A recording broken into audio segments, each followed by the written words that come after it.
And now, it's time for DJ Rocky's Secret Files.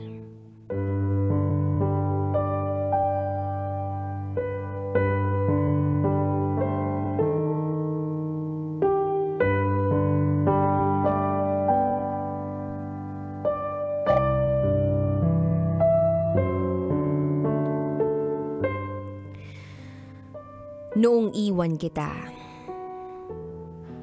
naghirap lalo ang buhay ko.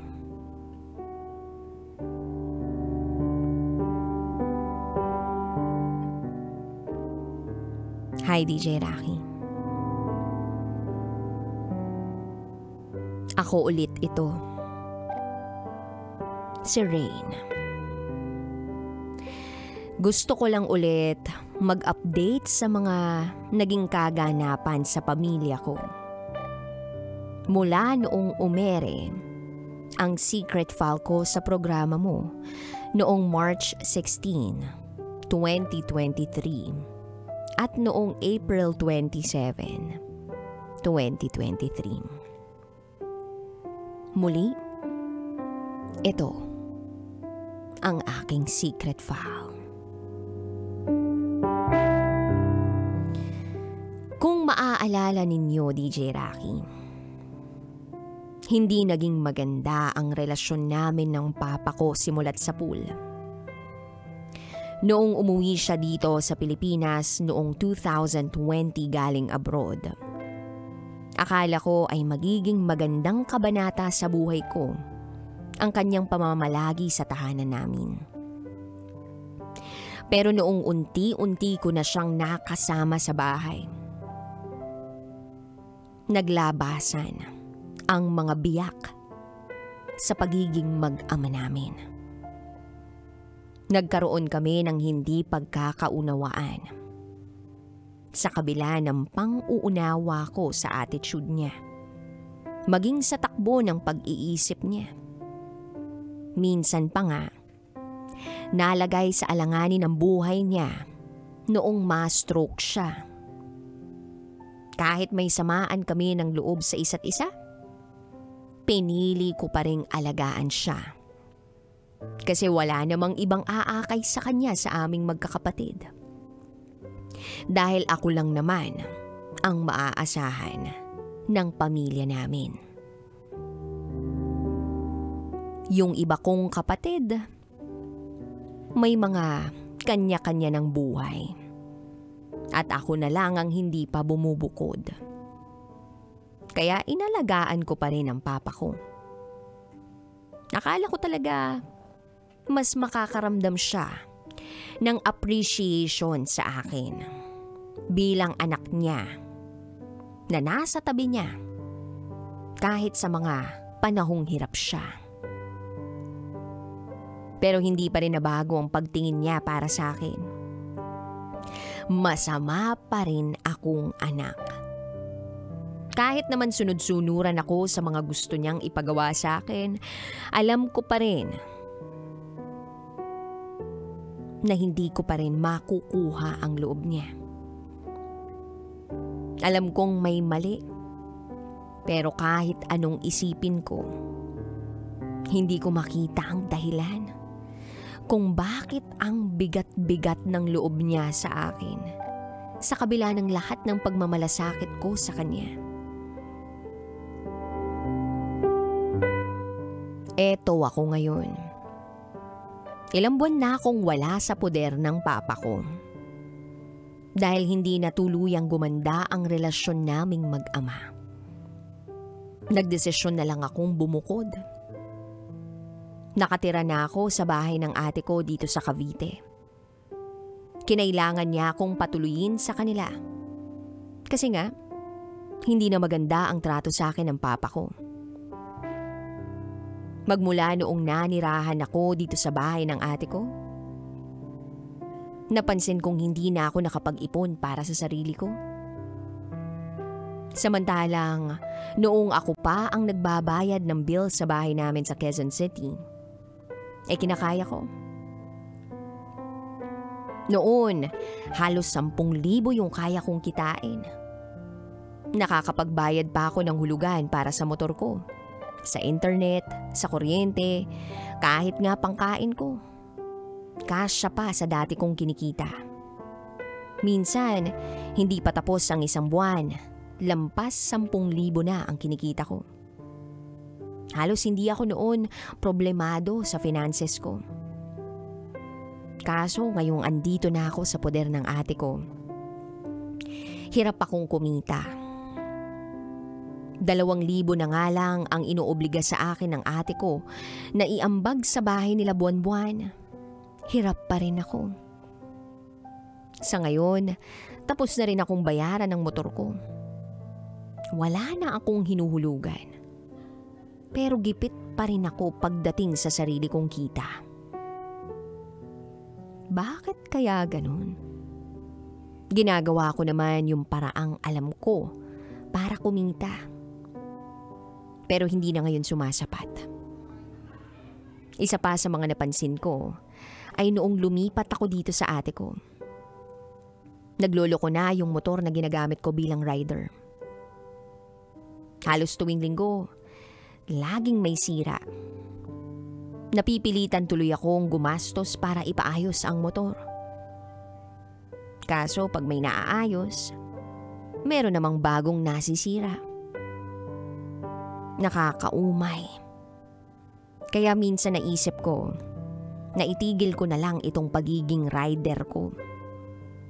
Kahit na ito lang ang source of income ko. Nakaka-burn out, DJ Rocky. Alam mo yung thought na ginagawa ko naman ang lahat. Pero bakit laging kulang? Hindi kaya karma ko ito sa pag-alis ko sa poder ng papa ko? Nauubusan na ako ng option. Sa totoo lang. Minsan, naiisip ko na lang na sana ako na lang yung nawala dito sa mundo kesa kay Bunso. Ang pangit mang pakinggan pero oo. Madalas feeling ko hopeless case na ako. Pag pinanghihinaan ako ng loob, iniisip ko na lang yung mga taong walang matirhan. Walang sariling bahay, walang makain. Pinipili pa rin nilang lumaban sa buhay. Pero bakit nga ba kapag nahihirapan tayo, sumasagi sa isip natin na tapusin na lang lahat?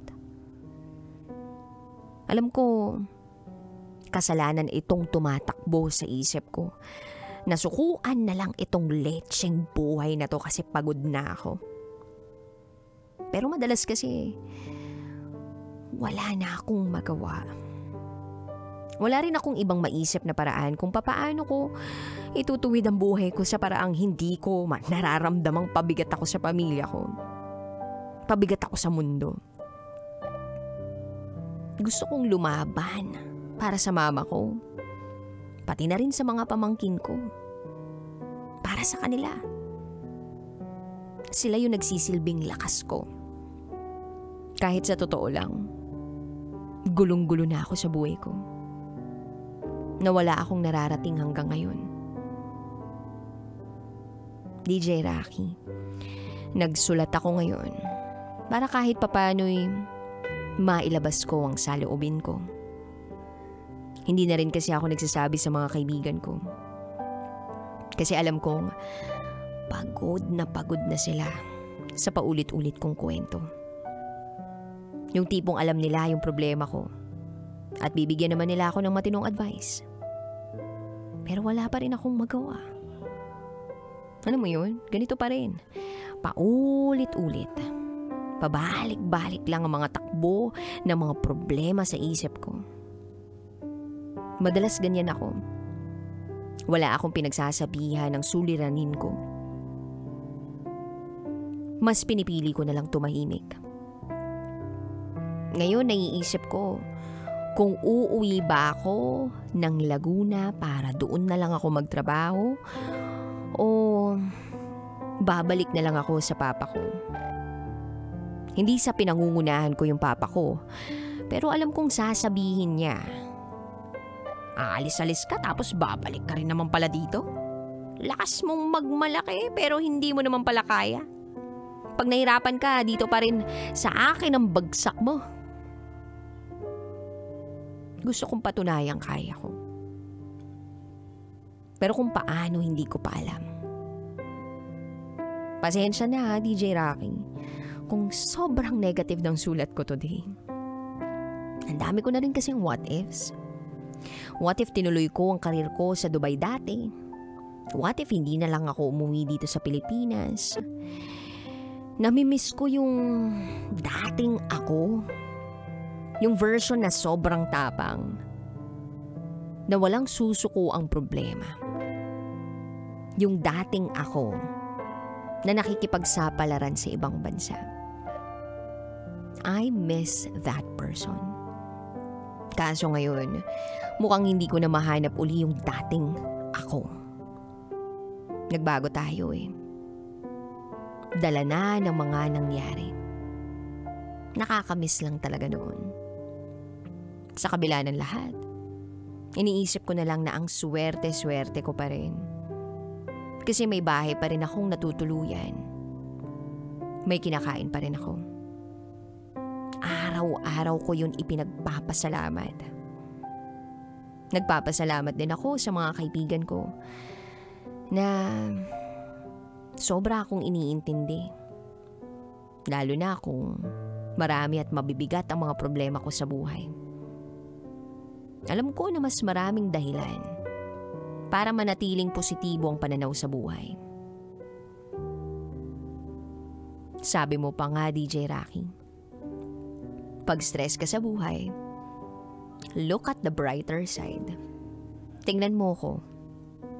Ako yung brighter side. Sa ngayon, nakatakda akong umuwi na muna sa Laguna para makasama si Mama. Masaya ako dahil doon. Pero may halong kaba kasi hindi ko alam kung ano talagang magiging hanap buhay ko ron. Kung ano ang mapapasukan kong trabaho. Actually, bahala ko ring sumubok na mag-enroll sa TESDA ng bartending para magamit ko sa paghahanap ng trabaho sa ibang bansa. Baka yan na muna ang next move ko. Kahit magulo pa ang isip ko, hindi pa rin ako nawawalan ng pag-asang maaayos pa rin namin ng papa ko ang relasyon namin. Balang araw, sa takdang panahon. Hanggang dito na lang muna, DJ Rocky. Salamat ulit sa pagbabasa sa aking kwento. Muli, ako si Rain. At ito ang aking secret file.